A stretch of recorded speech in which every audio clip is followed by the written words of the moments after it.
I'm a professional ballet dancer for a living, but I also do some modeling in my spare time. Last weekend, I was doing a latex shoot. Before anybody says anything, it wasn't anything fetish-wise. It was just a shoot that called for wearing more uncommon types of fabrics. My outfit was a black full-body catsuit, so think of a skin-tight garment that covers from neck to toe, including gloves. If you've ever put on a wetsuit, then you can probably imagine how much of a pain it is. It's a pretty in-depth process that involves lots of baby powder, a lot of sweat, and some less than ladylike stances.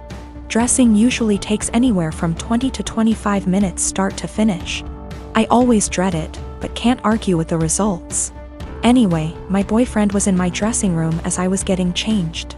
He doesn't always come along for shoots, but I needed him that day because my car is being repaired and we needed to go somewhere afterwards. His one kinda annoying thing is that he talks to me while I'm getting changed even though I very politely asked him to let me do it in peace. If I'm just putting on a dress or something less complicated, it's not a problem. But with latex, you have to concentrate, seriously. My facial expression is pretty similar to when I'm doing heavy leg presses or squats at the gym, so that the garment slips on correctly and, more importantly, you don't rip it. It's very easy to tear if you're not careful. And a full-body catsuit can cost upwards of $700 to $800 minimum. So as I'm struggling, may have been on the floor on my back with my feet up on a chair, pushing my butt up to get the garment over my hips, he won't stop talking. Come on, girl, you got this. Do you want help? I don't think you put on enough baby powder. Babe, you got this, get that big ass in there.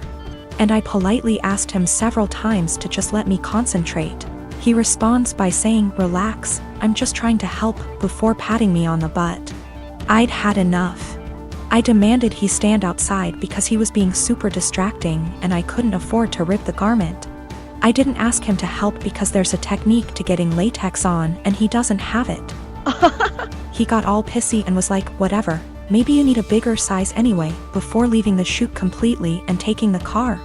I had to get an Uber home after the shoot.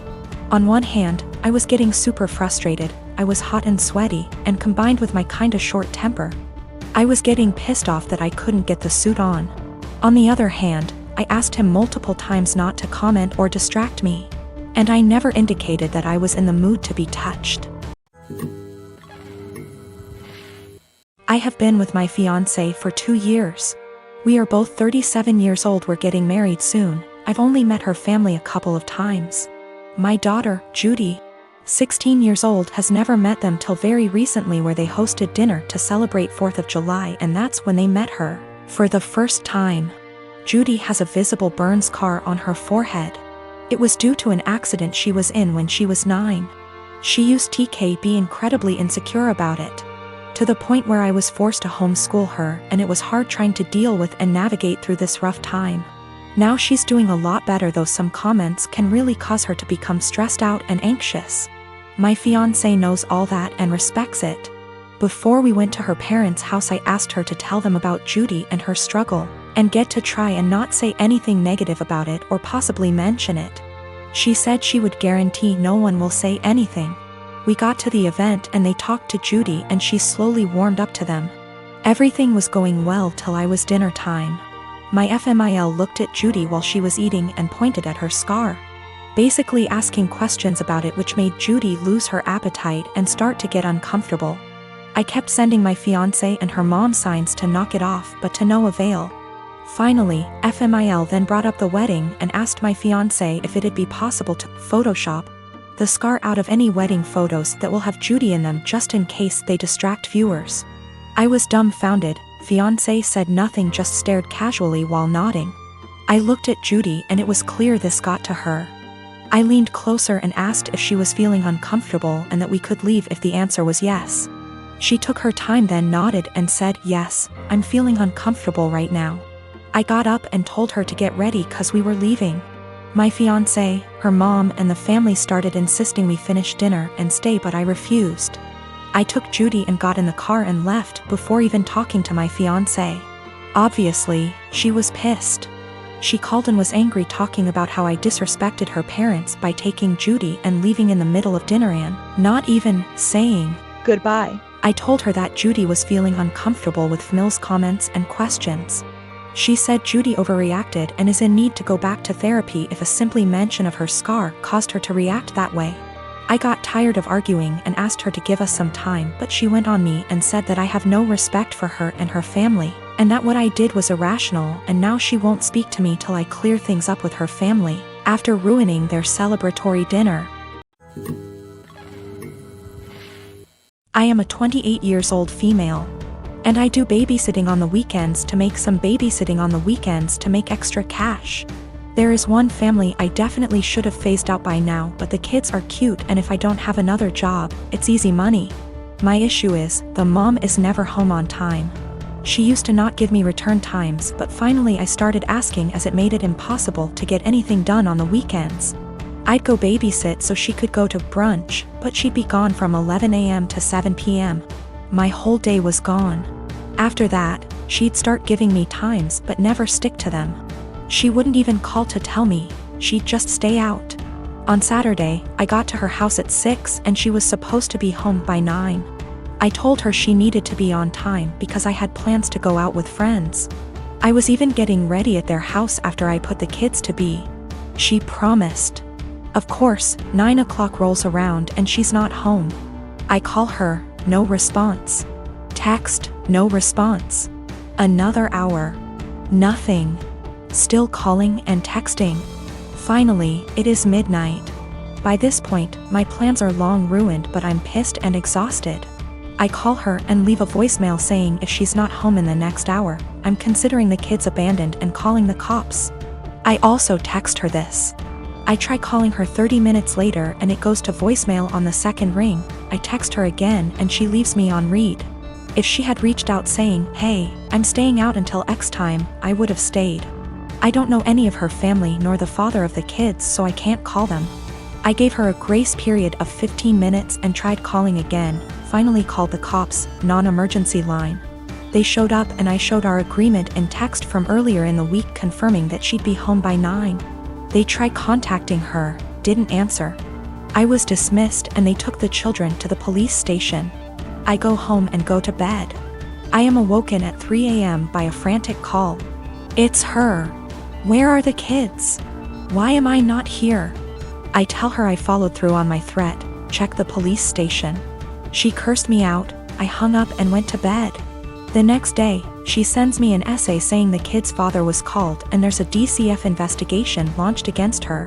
She called me every name under the sun, but I didn't think I was wrong until I spoke to a friend with kids. She said I should have just waited it out and refused to ever sit for her again. She asked if her potentially losing her kids was worth me being petty. My daughter turns 11 in 6 weeks. She has been begging for a Nintendo Switch. Due to poor grades and overall bad attitude, we decided not to get a Switch. Money isn't the issue, it's her behavior. She acts very entitled and she's lying left and right. I just don't feel now is the right time for a Switch. The theft, on Easter, we, my husband, our kids, and myself, are at my husband's aunt and uncle's house. Aunt and uncle have 2 adult children, one of whom is mentally delayed, we'll call her cousin. She functions about a 10 years old level but is in her 40s. She lives in an assisted living apartment and has a job where she gets paid $5 a week. So she doesn't get many upscale things unless they are a gift. Well, cousin had an old Game Boy that she saved up to buy and was playing while we were there. She eventually set it down and moved on to playing a board game with us while the kids ran around playing. My kid decided to be an epic turd and took the Game Boy. She snuck it out of aunt and uncle's by asking if she could go to our car to look for a book she had brought, and stashed it in the glove box. She proceeded to hide the fact that she had the Game Boy for several days, even after being asked where she last saw it. Her opening to come clean when aunt and uncle called and asked if we had seen where cousin might have left it. Due to cousin's challenges, she was utterly distraught over her missing Game Boy. It's one of the few forms of entertainment she has, and she worked hard to have it. I'm disappointed about the thievery, but I'm even more upset over my kid's attitude about being caught. I only found out about it because her sisters ratted her out. Even then she absolutely refused to tell me the truth and tried to pin it on her sisters. It wasn't until I sat there and thought about it that I knew she was lying to me. Once I told her I knew it had to be her because of XYZ, did she finally confess. Her behavior only got worse from there. She refused to apologize when uncle and cousin came by to get the Game Boy, and had the balls to act like SHE was the one being wronged. I feel like I need to drop the hammer on her and send the message home that stealing is not okay. I think that purchasing the Switch, with my daughter's help from money she would earn by doing extra chores, and having her give it to cousin might be a good way to deliver that message while simultaneously giving cousin a nice upgrade to make amends. I mentioned this to a friend and they said this would be a move because birthday. I don't really think that matters, but the comment was enough to make me question myself. I do intend on giving my kiddo the opportunity to earn a Switch down the line, just not in such close proximity to this incident. Not sure how or when, since I have a SO to consult, but the opportunity will be provided in some way. Our therapist is of the opinion that my daughter largely has these issues because of the inconsistent co-parenting relationship her bio dad has with my husband and I. My husband and I are big on structure, boundaries, natural consequences, and following through. Her bio dad is the exact opposite of us.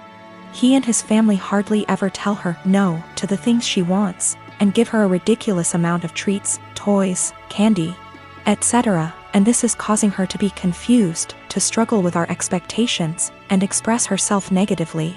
I assure you, we have been addressing these behaviors for quite some time.